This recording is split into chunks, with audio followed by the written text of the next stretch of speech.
मध्य प्रदेश की आबादी का बड़ा हिस्सा गांव में बसता है।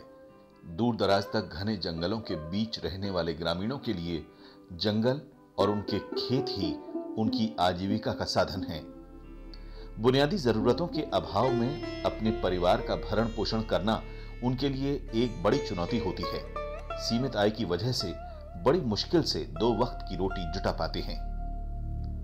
कई बार खूब पसीना बहाने और जी जान से मेहनत करने के बावजूद भी उनकी मेहनत पर पानी फिर जाता है, जो इन लोगों के लिए बेहद दुखदाई होता है। ऐसे में कई बार पलायन तक की नौबत आ जाती है। ग्रामीण आबादी का बड़ा हिस्सा जनजातीय बाहुल्य इलाकों में रहता है। यहाँ के हालात पहले बहुत खराब हुआ करते थे। खेती के लिए किसानों के पास जमीनें तो थीं, लेकिन जानकारी के अभाव में किसान इन जमीनों से उतना उत्पादन नहीं ले पाते थे जितना लिया जा सकता था। कहते हैं, अंधेरा ज्यादा दिनों तक नहीं टिकता, हर रात के बाद ताजगी भरी सुबह आती है। ऐसा ही इन किसान आदिवासियों के साथ हुआ।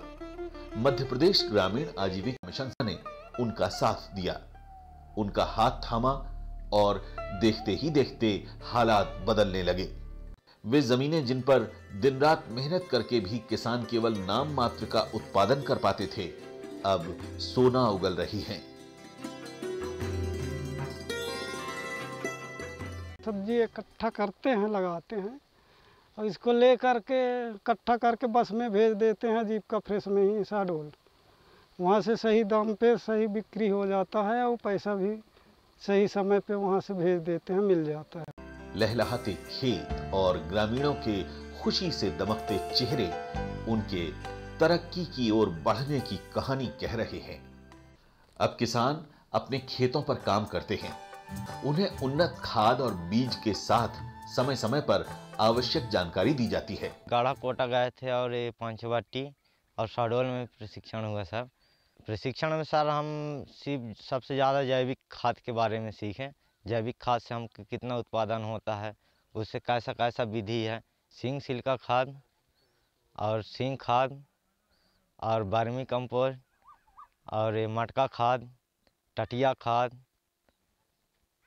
और गौ समाधि खाद, और इनको सब सीखे।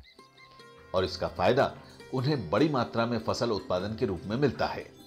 आजीविका तो बहुत फायदा है साहब, बीज भी दे देता है फ्री में, कुछ खाद की भी मदद करवा देते हैं, कुछ लागत जो लगा थे पैसा रुपया वो भी मिल जाता है। प्रशिक्षण भी कराता है, बताता है। पहले आउट रहे साहब, बाजार जाते रहे, बाजार में जहाँ 10 रुपये बिकता रहा तो आजीविका में 12-15 बिकता है। दिन भर धूप में रह के बेचत रहे।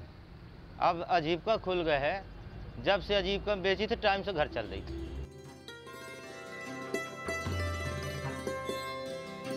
शहडोल में लेकर के बेचता हूँ आजीविका के पास। पहले तो हमें जानकारी नहीं था, इसलिए मतलब कम उपलब्ध मिलता था। इस समय हमें जो कुछ मिलता है महीना में 5,000 तक कमा लेते हैं सर। आजीविका फ्रेश में लोगों को रोज ताजी सब्जियां मिलती हैं।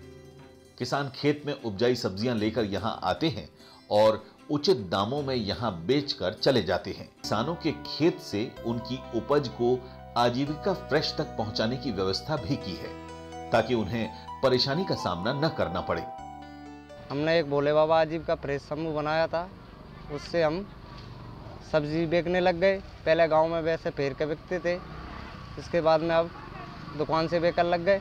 इसमें हमको अच्छी इनकम मिलने लग गई। पहले कमाते हम 1,000 रुपये महीने, 1,500, और अब कमाने लगे हम 4,000, 3,000, 5 भी कमा लेते हैं। आजीविका फ्रेश के खुलने से रोजगार की उपलब्धता बढ़ी है। इस तरह किसान और उपभोक्ता दोनों की जरूरतों को पूरा किया जा रहा है। हमारे यहाँ सब्जी उत्पादन होता है। 15-20 लोग मिलकर के सब्जी उत्पादन करते हैं अलग अलग अपने अपने खेतों में, और उसे उगा करके, जैसे भिंडी है गर्मी में, बरबट्टी है, खीरा है, ककड़ी है, टमाटर है, लौकी है, बैगन है, इस तरह से कई वैरायटी के उत्पादन करके शहडोल मार्केट में आजीविका परियोजना के लिए भेज देते हैं। पहले सर कोई साधन नहीं था तो नहीं कमा पाते थे। अब क्या है कि 15-20 हज़ार रुपया सीजन में मिल जाता है। इन आजीविका फ्रेश में 250 गांव के तकरीबन 800 से ज्यादा किसानों की सब्जियां बिकने आ रही हैं और इनकी संख्या में लगातार बढ़ोतरी हो रही है। पहले हम गांव में सब्जी बेचते थे, वहाँ हमको इनकम कम थी, अब कराल आ गए हम। यहाँ दुकान खोल ली जिसमें हम 4-5 हज़ार महीने मिल जाते हैं। सब सब्जी हम घर पे उगाते हैं और यहाँ के बेचते हैं। आजीविका फ्रेश खुल जाने से किसान सब्जियों का उत्पादन कर अच्छा खासा लाभ कमा रहे हैं।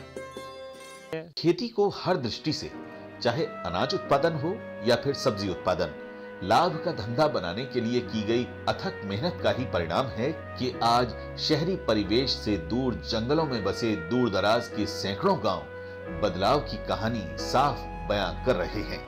पहले हम ज्वार बाजरा सही सोयाबीन करते, वहाँ उपज कम होती। अब जी भिंडी, तुरैया, लौकी, आलू, प्याज और सरकारी पैदा कर परोजना मतलब बीज दे रही है, तो अच्छी पैदा हो रही है, अच्छी फड़ती है, अच्छी भिंडी आते हैं, लौकी भी अच्छी आती, बीज अच्छा दे रही है। मतलब परोजना दुकानदारी बाजार में हम बेचते हैं। कुछ सालों पहले तक यहाँ बदलाव की बातें करना भी सपने की तरह था, लेकिन सपने जब हकीकत बन गए हैं तो ग्रामीणों के चेहरे भी खिल गए हैं। उनके चेहरों पर दिखाई देने वाला आत्मविश्वास कह रहा है कि समय बदल गया है और आने वाले दिन और भी बेहतर होंगे।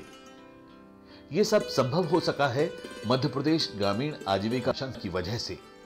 बदलते परिवेश में ये किसान सफलता की नई नई कहानियां गढ़ रहे हैं। आज उनकी आर्थिक स्थिति बेहतर हुई है, जिससे उनका जीवन स्तर भी लगातार उन्नति कर रहा है।